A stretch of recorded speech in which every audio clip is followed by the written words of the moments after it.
16ാം നിയമസഭയുടെ ആദ്യ സമ്മേളനത്തിന് UDF സർക്കാരിന്റെ നയപ്രഖ്യാപനത്തോടെ തുടക്കം. ഗവർണർ രാജേന്ദ്ര ആർലേക്കറാണ് നയപ്രഖ്യാപനം നടത്തുന്നത്. ലോക്ഭവന്റെ നിർദ്ദേശം തള്ളി വന്ദേമാതരം സഭയിൽ മുഴുവൻ ആലപിച്ചില്ല. വന്ദേമാതരത്തിന്റെ ആദ്യ 2 സ്റ്റാൻസയുടെ ബാൻഡ് വാദ്യം മാത്രമാണ് കേരള പോലീസ് വായിച്ചത്. വമ്പൻ പ്രഖ്യാപനങ്ങളാണ് നയപ്രഖ്യാപനത്തിൽ ഗവർണർ നടത്തിയത്. സംസ്ഥാനത്തിന്റെ സാമ്പത്തിക സ്ഥിതി ജനങ്ങൾക്ക് മുന്നിൽ വിശദീകരിക്കാൻ ധവളപത്രം ഇറക്കുമെന്ന് അറിയിച്ചു. കോളേജ് വിദ്യാർത്ഥിനികൾക്ക് മാസം 1000 രൂപ നൽകുമെന്നും ക്ഷേമ പെൻഷൻ 3000 രൂപയാക്കുമെന്നും പ്രഖ്യാപനമുണ്ടായി. വനിതകൾക്ക് KSRTCയിൽ സൗജന്യ യാത്ര, ഉമ്മൻചാണ്ടി ആരോഗ്യ ഇൻഷുറൻസ്, കാർഷിക മേഖലയ്ക്ക് ഊന്നൽ നൽകും.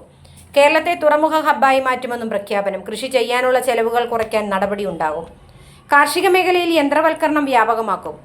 വനിതാ കർഷകരെ പ്രോത്സാഹിപ്പിക്കും. സുഗന്ധദ്രവ്യ കയറ്റുമതി മെച്ചപ്പെടുത്തുമെന്നും പ്രഖ്യാപനം.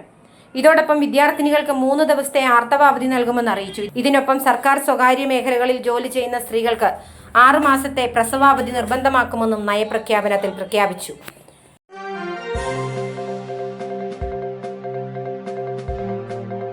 ജോലി വാഗ്ദാനം ചെയ്ത് പീഡനം. DYFI നേതാവിനെതിരെ പോലീസ് കേസെടുത്തു.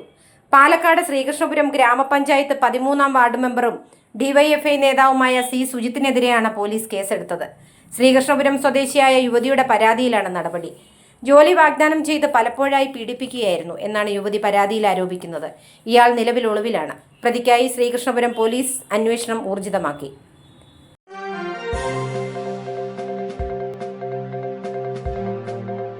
ഡൈനിങ് ടേബിളിൽ നിന്ന് വീണ് പരിക്കേറ്റ് ചികിത്സയിലായിരുന്ന 3 വയസ്സുകാരി മരിച്ചു. കോഴിക്കോട് അത്താണി സ്വദേശി സുബിന്റെ മകൾ അലംകൃതയാണ് മരിച്ചത്. ബുധനാഴ്ചയാണ് കുട്ടി ഡൈനിങ് ടേബിളിന്റെ മുകളിൽ നിന്ന് വീണത്. മെഡിക്കൽ കോളേജ് ആശുപത്രിയിൽ ചികിത്സയിൽ തുടരവെയായിരുന്നു മരണം സംഭവിച്ചത്. ബുധനാഴ്ച രാവിലെ 10:30ഓടെയാണ് കുട്ടി ടേബിളിൽ നിന്ന് വീണത്. ഡൈനിങ് ടേബിളിൽ ഒറ്റയ്ക്ക് കയറുന്ന പതിവുണ്ടായിരുന്നു. ശബ്ദം കേട്ട് ഓടിയെത്തിയപ്പോൾ കുട്ടി നിലത്ത് ബോധം കെട്ട് വീണ് കിടക്കുന്നതാണ് കണ്ടത്. ഉടൻ തന്നെ സഹകരണ ആശുപത്രിയിൽ എത്തിച്ചു. പൾസ് കുറഞ്ഞു വരുന്നതിനാൽ ഗവൺമെന്റ് മെഡിക്കൽ കോളേജിൽ ആശുപത്രിയിൽ എത്തിക്കുകയായിരുന്നു.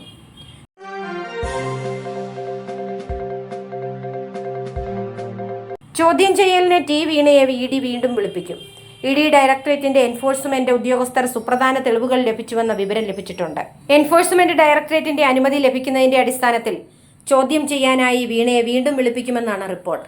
കേസന്വേഷണത്തിന്റെ ഭാഗമായി പിടിച്ചെടുത്ത ഡിജിറ്റൽ തെളിവുകൾ ED പരിശോധനയ്ക്ക് അയച്ചിട്ടുണ്ട്. വീണയുടെ മൊബൈൽ ഫോണും ശശിധരൻ കർത്തയുടെ ലാപ്ടോപ്പും പരിശോധനയ്ക്ക് അയച്ച ഉപകരണങ്ങളിൽ ഉൾപ്പെടുന്നു. ഇവയുടെ പരിശോധന പൂർത്തിയാകുന്നതിനനുസരിച്ച് തുടർ നടപടികൾ ഉണ്ടാവും.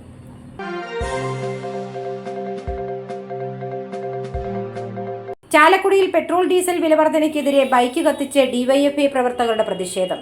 CPI പരിയാരം ലോക്കൽ കമ്മിറ്റി നടത്തിയ സമരത്തിലാണ് ബൈക്ക് കത്തിച്ചത്. പാഷൻ പ്രോ ബൈക്ക് പൂർണ്ണമായും കത്തിച്ചുകൊണ്ടാണ് പ്രവർത്തകർ പ്രതിഷേധിച്ചത്.